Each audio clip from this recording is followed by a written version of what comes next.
Wabarakatuh. Perkenalkan kami dari kelompok 3. Kami akan menjelaskan tentang materi Lembaga Catatan Sipil. Kami beranggotakan 3 orang. Leni Fitriani dengan NIM 2412130024. Saya Ainu Ashpia dengan NIM 2412130026 dan satu lagi teman saya, Dodi Forendi dengan NIM 2412130029. Saya akan menjelaskan tentang pengertian, tujuan, dan fungsi dari Lembaga Catatan Sipil. Lembaga Catatan Sipil adalah lembaga pemerintah yang berwenang melakukan pencatatan peristiwa penting dalam kehidupan seseorang seperti kelahiran, perkawinan, perceraian, pengakuan atau pengesahan anak, dan kematian dalam register catatan sipil. Di Indonesia, lembaga ini berada di bawah Dinas Kependudukan dan Pencatatan Sipil atau yang biasa kita sebut dengan Disdukcapil di setiap kabupaten atau kota. Tujuan Lembaga Catatan Sipil adalah yang pertama, memberikan kepastian hukum bagi peristiwa penting. Yang kedua, menyediakan dokumen resmi untuk berbagai keperluan seperti pendidikan, pekerjaan, perjalanan, dan warisan. Yang ketiga, membangun sistem administrasi kependudukan yang teratur, menjamin hak-hak sipil warga melalui penerbitan dokumen kependudukan, dan menyediakan data statistik kependudukan untuk perencanaan pembangunan. Fungsi Lembaga Catatan Sipil adalah 1. Fungsi pencatatan dan penerbitan dokumen, seperti mencatat peristiwa kelahiran dan menerbitkan akte. Kedua, mencatat peristiwa perkawinan dan menerbitkan akte. Ketiga, mencatat peristiwa perceraian dan menerbitkan akte. Keempat, mencatat peristiwa kematian dan menerbitkan akte. Kelima, mencatat pengakuan dan pengesahan anak serta menerbitkan akte. Jadi di sini ada 5 peristiwa yang akan dicatat oleh Lembaga Catatan Sipil. Yang pertama kelahiran, perkawinan, perceraian, kematian, dan pengesahan anak. Lalu yang kedua, fungsi administratif. Yang pertama, mengelola database kependudukan, melakukan pemutakhiran data penduduk, dan menyimpan dan memelihara dokumen pencatatan sipil. Yang ketiga, fungsi hukum. Fungsi hukum Lembaga Catatan Sipil adalah memberikan kepastian hukum tentang status seseorang, menjadikan dasar pengakuan negara atas hak-hak sipil dan politik warga, dan menjadikan alat bukti autentik dalam proses peradilan. Selanjutnya, fungsi statistik. Yang pertama, menyediakan data statistik vital untuk perencanaan pembangunan dan berkontribusi dalam penyusunan kebijakan kependudukan. Yang terakhir, fungsi pelayanan masyarakat, yaitu memberikan pelayanan kepada masyarakat terkait dokumen kependudukan dan memberikan penyuluhan tentang pentingnya dokumen catatan sipil. Selanjutnya, saya akan membahas materi tentang syarat, prosedur, dan fungsi pencatatan sipil. Oke, memasuki syarat pencatatan sipil. Yang pertama, pencatatan sipil di Indonesia merupakan pernyataan administratif berurutan sesuai jenis peristiwa penting. Yang kedua, untuk kelahiran, penduduk wajib menyerahkan 1. Syarat keterangan lahir dari dokter atau bidan atau penolong kelahiran. Kedua, kartu keluarga, kakak orang tua, KTP orang tua, kutipan akta nikah atau perkawinan orang tua. Ketiga, untuk perkawinan. Untuk perkawinan itu diperlukan surat keterangan dari KUA bagi yang beragama Islam, surat pemberkatan perkawinan dari pemuka agama bagi non-muslim, kakak kedua mempelai, KTPL kedua mempelai, surat keterangan belum pernah kawin dari desa atau kelurahan. Nah, yang keempat, untuk kematian. Yang kita perlukan yaitu surat keterangan kematian dari dokter atau para medis. Lalu KTPL pewaris, kakak ahli waris, dan KTPL saksi. Yang kelima, untuk perceraian. Itu memerlukan putusan pengadilan yang telah mempunyai kekuatan hukum tetap. Selanjutnya yaitu akte kelahiran. Akte kelahiran yaitu akte otentik yang diterbitkan oleh pemerintah daerah mengenai peristiwa kelahiran seorang anak yang mempunyai akibat hukum terhadap dirinya maupun keluarganya dan pihak lain dalam hal kekeluargaan maupun warisan. Manfaat akte kelahiran.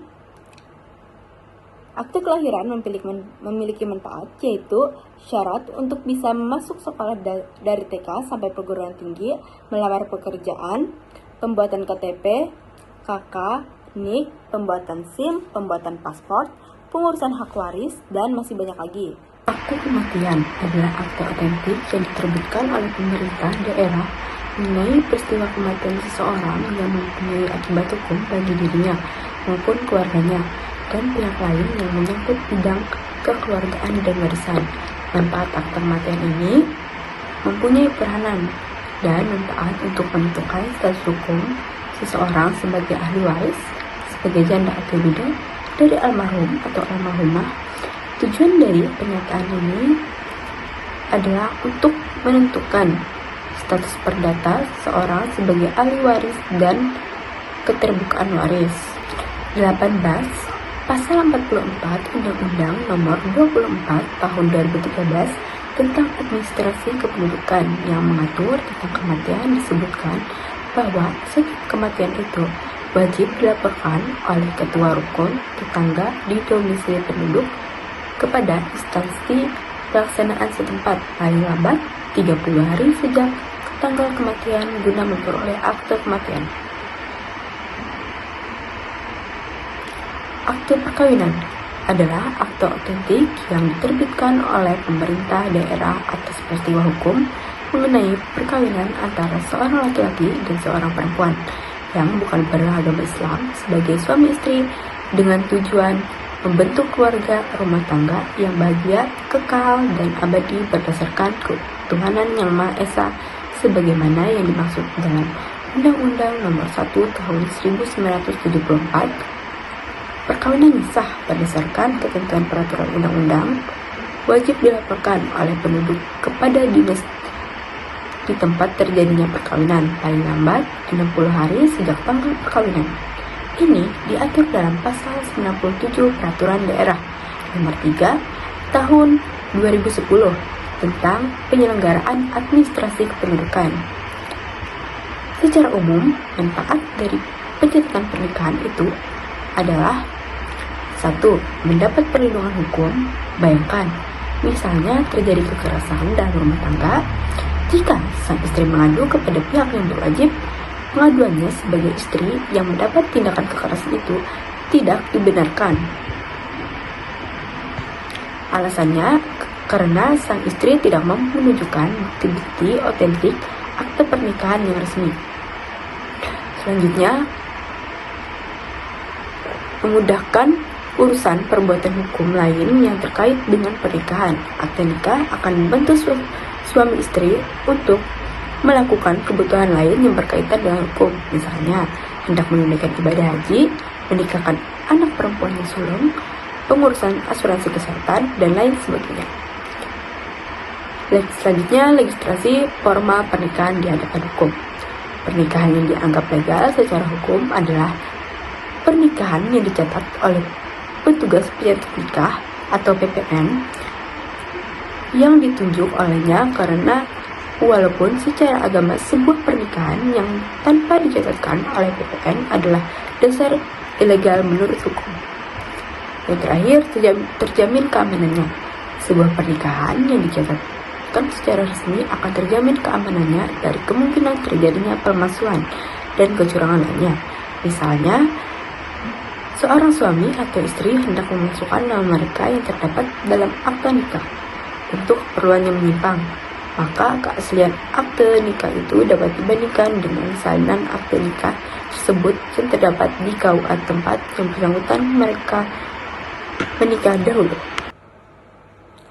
Akte perceraian ini menentukan status hukum seseorang sebagai janda atau duda yang bebas dari ikatan perkawinan. Tujuan dari pencatatan ini adalah untuk menentukan status perdata untuk bebas mencari pasangan lain. Mengenai perceraian wajib dilaporkan oleh yang bersangkutan kepada dinas paling lambat 60 hari sejak putusan pengadilan tentang perceraian yang telah memperoleh kekuatan hukum tetap.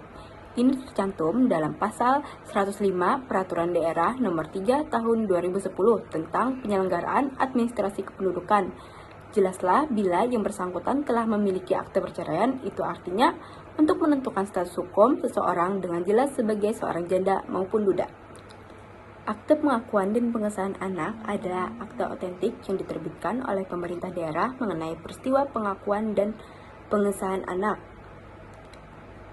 yang mempunyai akibat hukum terhadap dirinya beserta keluarganya dan pihak lain di bidang kekeluargaan warisan sesuai dengan peraturan yang berlaku. Pasal 49 ayat 2 Undang-Undang Nomor 24 Tahun 2013 tentang Administrasi Kependudukan menyebutkan bahwa pengakuan anak hanya berlaku bagi anak yang orang tuanya telah melaksanakan perkawinan sah menurut hukum agama tetapi belum sah menurut hukum negara. Ini berarti menunjukkan bahwa akte pengakuan anak memiliki peranan dan manfaat untuk sebuah pengakuan terhadap keberadaan si anak dari hasil perkawinan yang sah menurut hukum agama tetapi belum sah menurut hukum negara.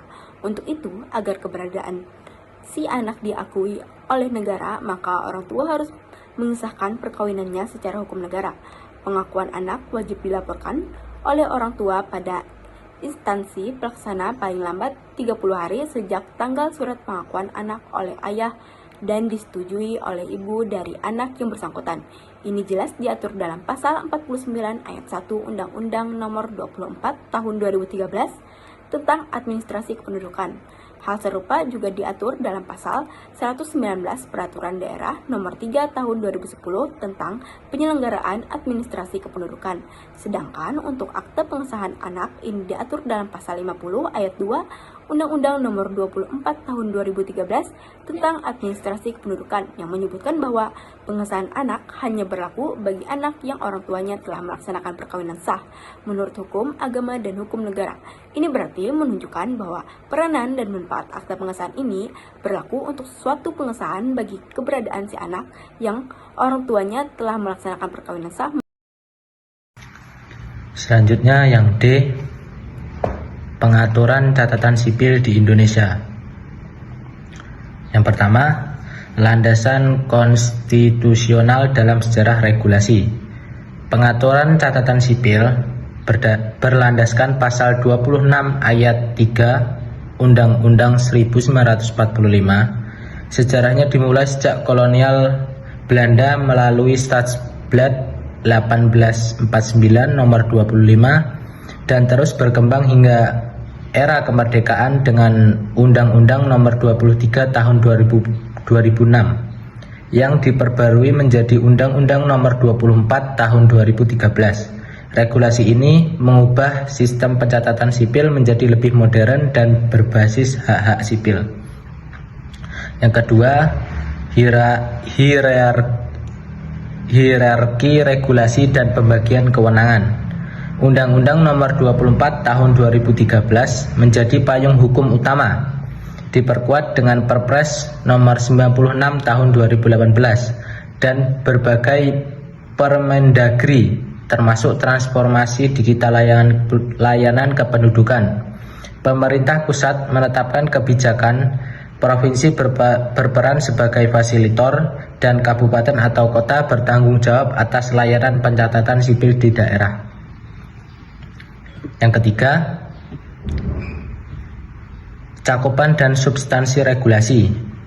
Regulasi mencakup pencatatan kelahiran, kematian, perkawinan, perceraian, perubahan nama, hingga pengakuan anak. Ketentuan khusus diberikan bagi kelompok rentan seperti komunitas adat terpencil dan pekerja migran, serta perlindungan data kependudukan melalui Undang-Undang Nomor 27 Tahun 2022 tentang perlindungan data pribadi. Yang keempat, pengaturan teknis dan administratif. Standarisasi dokumen dan prosedur pencatatan diatur dalam berbagai Permendagri, termasuk layanan digital seperti e-civil registration. Transformasi digital diperkuat dengan integrasi data melalui Perpres Nomor 39 Tahun 2019 tentang Satu Data Indonesia. Yang kelima, pengawasan, evaluasi, dan penegakan hukum. Pengawasan dilakukan secara berjenjang dengan mekanisme supervisi dan evaluasi berkala. Sanksi administratif dan pidana diberlakukan untuk pelanggaran pencatatan sipil termasuk pemalsuan dokumen dan penyalahgunaan data pribadi. Yang keenam, perkembangan terkini dan tantangan ke depan. Instansi baru seperti integrasi data sensus penduduk 2020 dengan administrasi kependudukan dan penerapan teknologi blockchain untuk dokumen digital mulai diterapkan. Tantangan utama meliputi harmonisasi regulasi dengan hukum adat, integrasi layanan sosial, keamanan data biometrik, serta peningkatan kapasitas di daerah terpencil.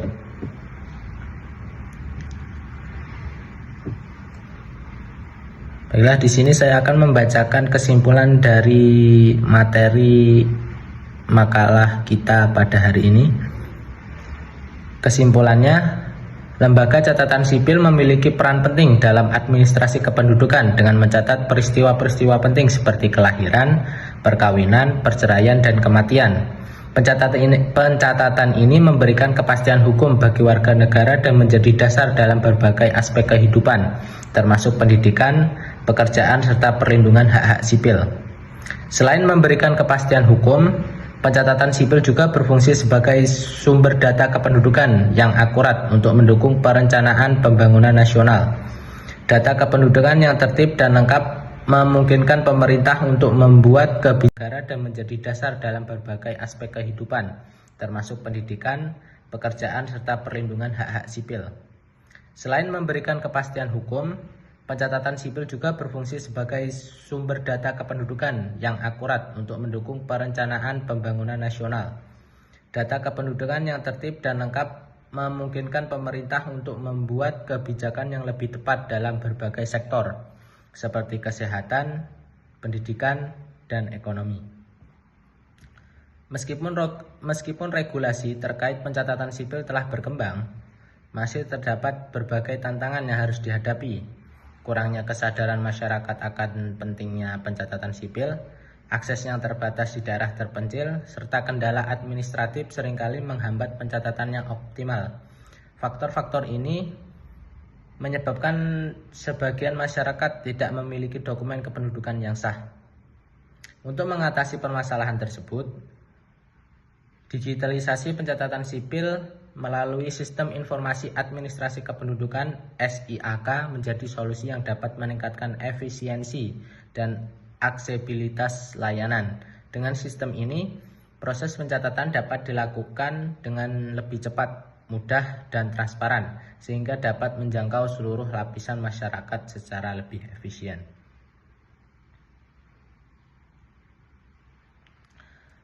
Sekian dari saya, terima kasih.